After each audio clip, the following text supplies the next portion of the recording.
రాష్ట్ర వ్యాప్తంగా బుధవారం ఎడతెరిపి లేకుండా కుండపోత వర్షం కురిసింది. రాజధాని హైదరాబాద్తో పాటు పలు జిల్లాలలో భారీ వర్షం నమోదైంది. చెరువులు, వాగులు, వంకలు పొంగి పొర్లడంతో రాకపోకలు స్తంభించిపోయాయి.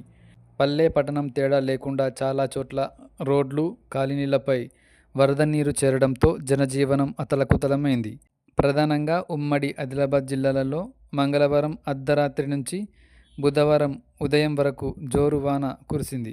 కన్నెపల్లి, మంచిర్యాల జిల్లాలలో అత్యధికంగా 23.3 సెంటీమీటర్ల వర్షపాతం నమోదైంది. భీమిని, మంచిర్యాలలో 22.6, రిబ్బెన, కొమురంభీంలో 22 సెంటీమీటర్ల వర్షం పడింది. పశ్చిమ మధ్య బంగాళాఖాతంలో అల్పపీడనం ప్రభావంతో రాష్ట్రంలోని అన్ని జిల్లాలలో వచ్చే 4 రోజుల పాటు భారీ నుంచి అతి భారీ వర్షాలు కురుస్తాయని, ఉరుములు, మెరుపులు గంటకు 40 నుంచి 50 కిలోమీటర్ల వేగంతో ఈదురుగాలులు వీచే అవకాశం ఉందని హైదరాబాద్ వాతావరణ కేంద్రం అధికారులు తెలిపారు. జీహెచ్ఎంసీ పరిధిలోని పలు ప్రాంతాలలో గురువారం 7 నుంచి 12 సెంటీమీటర్లు వర్షం కురిసే అవకాశం ఉందని ప్రకటించారు.